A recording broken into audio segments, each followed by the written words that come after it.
তেলিয়ামুড়ার নেতাজিনগর বাস স্ট্যান্ডে সড়ক দুর্ঘটনা রোধে বিভিন্ন রকম সচেতনতামূলক কর্মসূচির আয়োজন করা হয়েছিল। জাতীয় সড়ক সুরক্ষা মাস উপলক্ষে মাস জুড়ে যান চলাচলের মধ্যে সচেতনতা বাড়াতে বিভিন্ন ধরনের কর্মসূচি নেওয়া হয়েছে। এই কর্মসূচির অঙ্গ হিসেবে বুধবার তেলিয়ামুড়া মহকুমা প্রশাসন ও খোয়াই জেলা পরিবহন দপ্তরের যৌথ উদ্যোগে তেলিয়ামুড়া নেতাজিনগর বাস স্ট্যান্ডে একটি সচেতনতামূলক অনুষ্ঠান অনুষ্ঠিত হয়। অনুষ্ঠানে উপস্থিত ছিলেন তেলিয়ামুড়া বিধানসভা কেন্দ্রের বিধায়ক ও রাজ্য বিধানসভার মুখ্য সচেতক কল্যাণী সাহা রায়, তেলিয়ামুড়া মহকুমা শাসক অপূর্ব কৃষ্ণ চক্রবর্তী, মহকুমা শাসক কার্যালয়ের ডিসিএম সন্দীপ দেববর্মা, তেলিয়ামুড়া পুর পরিষদের চেয়ারম্যান রূপক সরকার, তেলিয়ামুড়া মহকুমা পুলিশ আধিকারিক রোহন কৃষ্ণন সহ অন্যান্য আধিকারিকরা। অনুষ্ঠানের মঞ্চ থেকে বক্তব্য রাখতে গিয়ে বিধায়িকা কল্যাণী সাহা রায় জানান, শহরের বিভিন্ন সড়কের পাশে যানবাহন অবৈধভাবে পার্ক করে রাখা হচ্ছে। এই বিষয় নিয়ে ট্রাফিক দপ্তর ঠিকঠাক ভূমিকা পালন করছে না বলেও অসন্তোষ প্রকাশ করেন তিনি। এই বিষয়ে কি জানালেন কল্যাণী সাহা রায়, শুনে নেব তার বক্তব্য। দুর্ঘটনাগুলি ঘটে, আর কি কারণে ঘটে?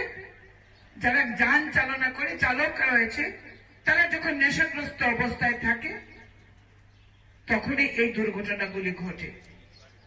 এই অসাবধানতার কারণে বহু তরতাজা প্রাণকে আমরা হারাই, যারা জীবনে অনেক স্বপ্ন নিয়ে এসেছিল। কিংবা পরিবার যিনি পরিচালনা করেন, পরিবারের কর্তা, তিনি যখন মারা যান তখন তোমাদের মতো পরিবারে, সাধারণ পরিবারে যে অশান্তি এবং যে দুঃখের দিন চলে আসে, কিভাবে হবে তোমাদের ভবিষ্যৎ, কিভাবে তোমরা পড়াশোনা করবে? বাড়ির অভিভাবক মারা গেছেন, দুর্ঘটনায় মারা গেছে, তোমাদের ভবিষ্যৎ তখন প্রশ্নের মুখে এসে দাঁড়ায়। সরকারের কি দায়িত্ব, সরকারের কি এমন বিষয় যে সড়ক সুরক্ষা সপ্তাহ, সড়ক সুরক্ষা মাস পালন করতে হবে? আর কোনো কাজ নেই সরকারের? সরকার দায়িত্ব নেই এ কারণেই ইজ এ ওয়েলফেয়ার স্টেট।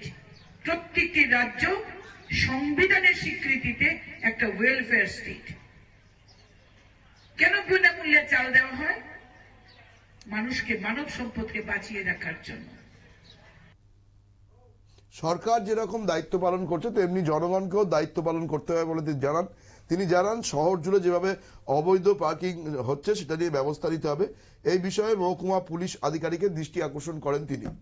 এখন দেখার যে জনগণ কতটা সচেতন হয় এবং তেলিয়ামুড়ার মহকুমা প্রশাসন কতটা অবৈধ পার্কিং সেটা আটকাতে পারে। নজর রাখবো পরবর্তী সংবাদের দিকে। তার আগে নিয়ে নেব ছোট্ট বিজ্ঞাপন বিরতি।